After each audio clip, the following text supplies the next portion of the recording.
Hello, my name is Calvin Brown, and I'll be doing Teddy from Silent Chamber.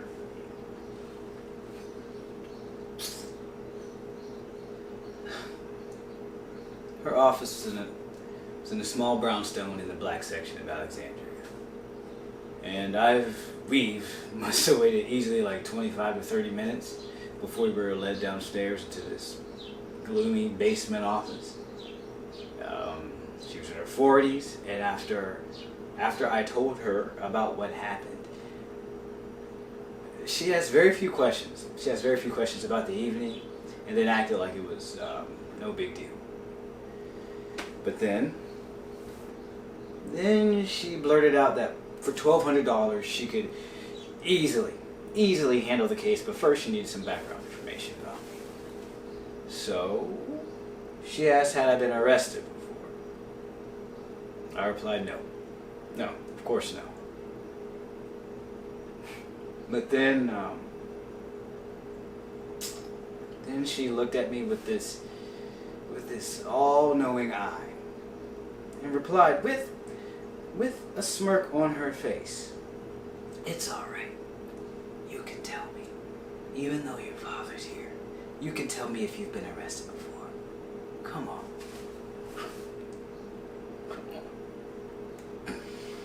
I mean, I was furious. I was furious, and I was ready to leave because how was she going to help me when she just assumed that I had a police record, and she didn't believe me. I mean, she painted a pretty bleak scenario of me beating the assault charge. I mean, she said my best possible hope was just to plead guilty and receive a suspended sentence. I mean, I just sat in that chair, my mind filled with every graphic image of prison life.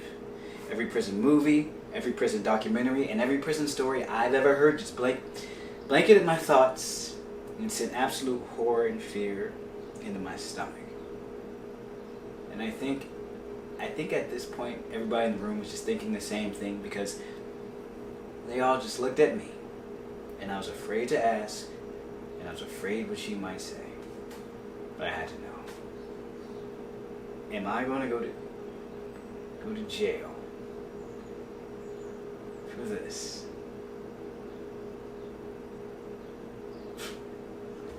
Hello, my name is Calvin Brown, and I'll be doing Lenny from Neil Simon's Rummors.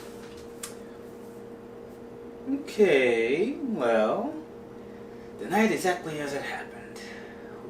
Oh God. Well, at exactly 6 o'clock, I came home from work. Myra was upstairs in her dressing room getting dressed for the party, and I grabbed a bottle of champagne from the refrigerator, and I headed upstairs. Ooh, and Rosita, the Spanish cook, was in the kitchen with Ramona, the Spanish sister, and Romero, the Spanish son. They were cooking an Italian dinner. But, as I climbed the stairs, I said to myself, I can't believe it's my 10th wedding anniversary, and I just can't believe I still love my wife so very much. And Myra was putting on the perfume that I bought for her for Christmas, and I purposely buy it because, it drives me crazy. But I tap on the door, she opens it, I hand her a glass of champagne, I make a toast.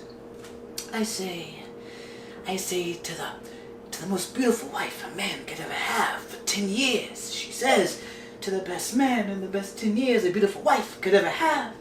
And then we kiss, we drink, we toast. We kiss, we drink, we toast again, but by 7 o'clock, the ball is completely finished, my wife is completely sloshed, and I'm completely toast. But then I smell the perfume that I could never resist, and in that moment, I loved her with as much passion and awe as our first night we were newlyweds. But by 8 o'clock, it's now 8 o'clock, and outside it's grown dark, and suddenly, there's a gentle knock on the door. The door opens. Then, a strange young man. He's staring down at us with a knife in his hands. My wife, Myra, screams, "Ah!" And then I jump and I run for the pistol in my drawer, and Myra grabs a towel to shield herself. Then I run back with the pistol in my arms, ready to save my wife's life. And then the strange young man, he says in Spanish, "Yo quito ese diablo enchilada porque es un quito bonito." But I don't speak Spanish, and I've never seen Rosita's son Ramiro before, and I didn't know that the knife was used to cut the salad, and that he was asking should they heat up dinner now. So I just aim my gun at him. Myra screams again, pulls my arm, the gun goes off, bang, shoots me in the earlobe.